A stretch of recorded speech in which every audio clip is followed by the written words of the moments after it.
where are you on as far as, that seems to me, and tell me if I'm wrong by this, but I get the sense that this quarterback thing with the 49ers is just so polarizing. It's like, I personally don't feel that way about the quarterbacks. To me, I definitely think that Brock Purdy should be the starter based on what I saw last year. But I acknowledge that, even though I think Brock Purdy's a really good quarterback and a great prospect, that he's not, one of these guys that is just like, oh, there's no doubt, there's no doubts about him, and there's no challenger and this and that. He's got Sam Darnold there. He's got a big arm. You got Trey Lance there. He was the third pick in the draft by the 49ers. But it just seems to me that people are deciding like who they like as a quarterback and then figuring out like what their argument is for why their favorite quarterback ought to be the 49ers starter. And I bring this up because, it's like, if it's a Trey Lance versus Brock Purdy debate, immediately the people that are pro Trey Lance are like, Trey Lance has got much better arm strength than Brock Purdy. And it becomes very much a referendum on arm strength. Okay. And then the 49ers brought in Sam Darnold. And to me, Darnold has clearly the best arm strength of any of the quarterbacks. He throws the best deep ball. He's got the best arm talent. He can throw a tight spiral from almost any trajectory, any release point. His downfield accuracy is better than Trey, better than Brock. He's got the big arm. There's no doubt about it. And yet, if it becomes a Trey Lance, Sam Darnold debate, then suddenly it's no longer about arm strength. Now it's about turnovers, and Sam commits too many turnovers. And then I always go back to, well, wait a second. So if it's about arm strength, then Darnold is your starter. If it's about turnovers, then Purdy is your starter. And yet, then it's, now you've got the Trey Lance fan in a tizzy, and he's just like, I want Trey to start, and he's got a stronger arm than Brock, and he takes better care of the football than Sam. And so then that guy gets very frustrated. What do you think of the debate? I'm sure you're on Twitter. Sure. You're very much aware. You work for a radio station. You're very much aware of the kind of the polarizing nature of this off-season debate. What do you think about it? As you're looking at it from 50,000 feet, so to speak. It's an extension of the old Jimmy Garoppolo versus Trey Lance debate that I thought was going to end when Jimmy Garoppolo was injured and then subsequently no longer going to be on the roster. But you look at the way things have played out with Trey trying to come back from his injury. And I think the best thing, just as a quick side note to that, for Trey Lance moving forward is the fact that it does appear that he's healthy. And so we'll see as things move forward and they get into training camp. We're kind of in that dead zone right now leading up to training camp. That's a big positive sign for Trey. But I feel like the whole debate is an extension of what has been going on these last couple of years, where you had Team Jimmy and Team Trey, and everybody had to pick a side, it felt like, among the 49er fan base. And it was about wins and functionality in the offense, or you were Team Trey, and it was about needing a dynamic thrower who could also run a little bit and bring this element to the offense that the 49ers haven't had and certainly didn't have with Jimmy Garoppolo. So I think how we got to where we are now, where it's Brock versus Trey versus Sam, is really just an extension of that old debate that went on for these last couple of years between Jimmy and Trey and who gave him the best chance to win. And it looked like Jimmy was going to be gone, and then Jimmy came back, and then Trey got hurt.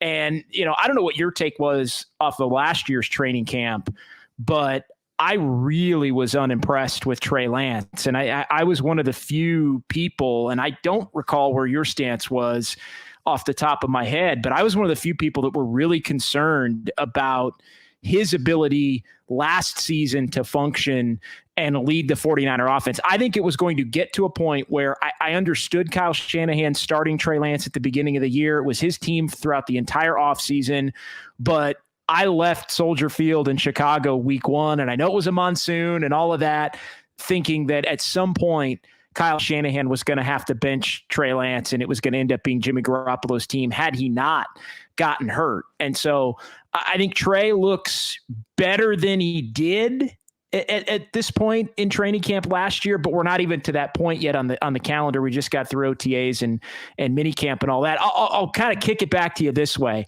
I think it's Brock Purdy's job. Brock Purdy is the one, if healthy.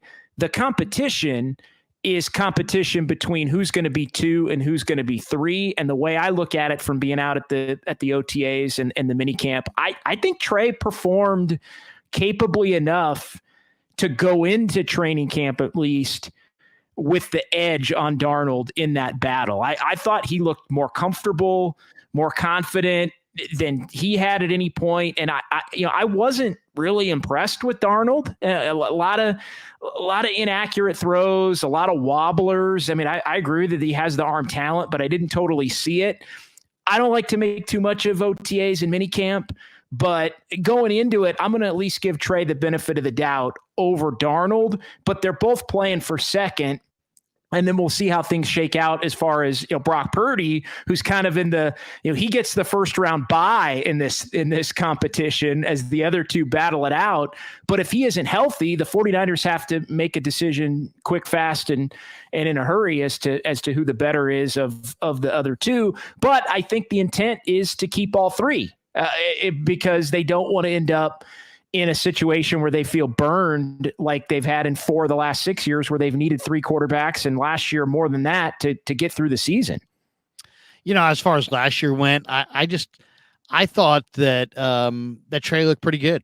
I thought he looked pretty good last year in camp from the standpoint of, I didn't see him making a lot of mistakes.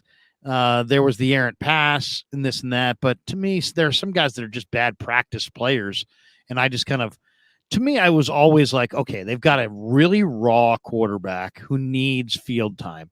So I was never expecting him to be super polished, like a Jimmy or a 5-year vet or anything like that. I knew that we were going to see inconsistencies just based on the resume and what he had done in college and what he hadn't done in college. So I wasn't that surprised by what he did. I guess I blocked a lot of it out from the standpoint of it really wasn't a competition. I mean, there was Sudfeld and there was Purdy, but it was Trey's job, and there was no doubt it was his job.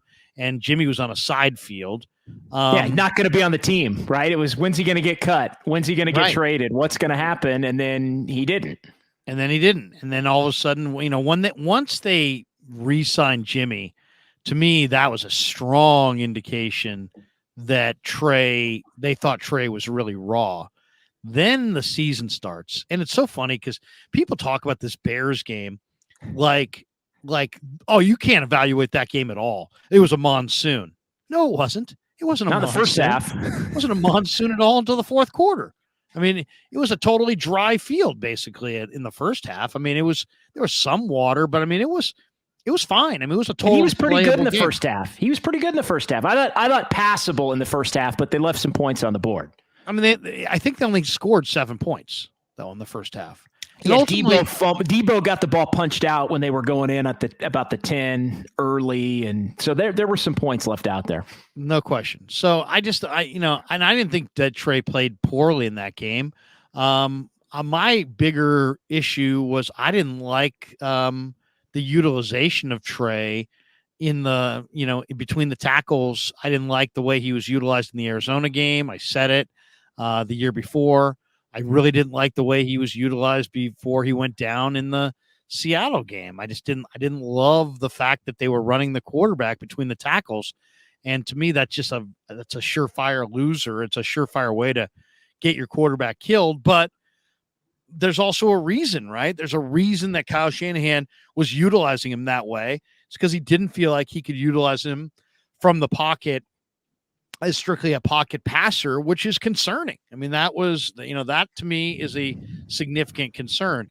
But I thought Trey looked okay. I thought, he missed the one to Croft on the sideline on the corner route, which I guess he's got to complete. But you know what? I've seen Jimmy miss passes before too. It didn't seem glaring.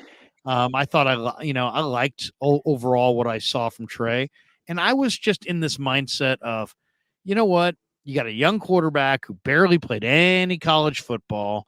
And, this first month of games is going to be, who cares what it looks like? Just get wins, right? It doesn't matter how you win, just that you win.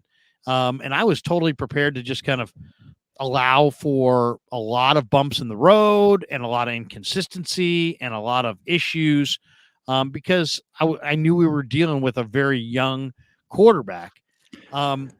But Jimmy gave him that safety net if they weren't winning. That was, I think, I'm with you on everything you're saying. I just think they were going to not win at the level that they were going to need to win to continue to develop. And nobody will ever know for sure because he got hurt and Jimmy took over and they were still 3-4 before they ran the table. And Purdy came in at the end and all of that. But I was just a little leery as to the overall functionality. Like, you could play him and he'd have his ups and downs and it would all be part of the development that you need for having a second-year quarterback that you believe is a franchise guy.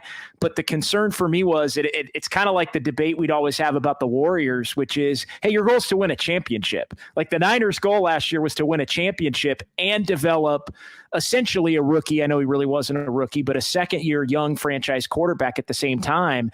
And I believe, no way to know, but I believe there was going to come a point where they weren't going to win enough and Trey wasn't going to be playing well enough to where, now that you had Jimmy there as the safety net, that Kyle Shanahan would have gone to Jimmy. In a sense, the injury spared any of that. It was just Jimmy's team, and then he got hurt, and then Purdy took over, and Purdy earned his shot. I know there was a comment that alluded to that I saw pop up on the screen. It was like, hey, that's why Purdy's the one, if healthy.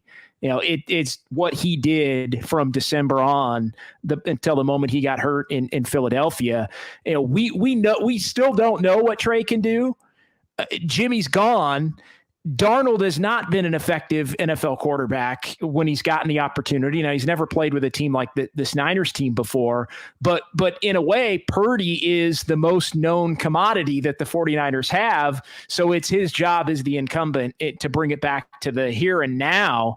And then we'll go from there as far as if somebody gets hurt or if you need a backup. That's where I think bringing Trey along slower, I think it benefits him moving forward as far as his development goes. He looks healthy. Yeah, Trey, I think it benefits him to battle, no doubt, be the two, or and then go from there and wait. You just kind of wait. If there's an opportunity, you'll get thrown in and you'll get a chance to show what you can do at that point.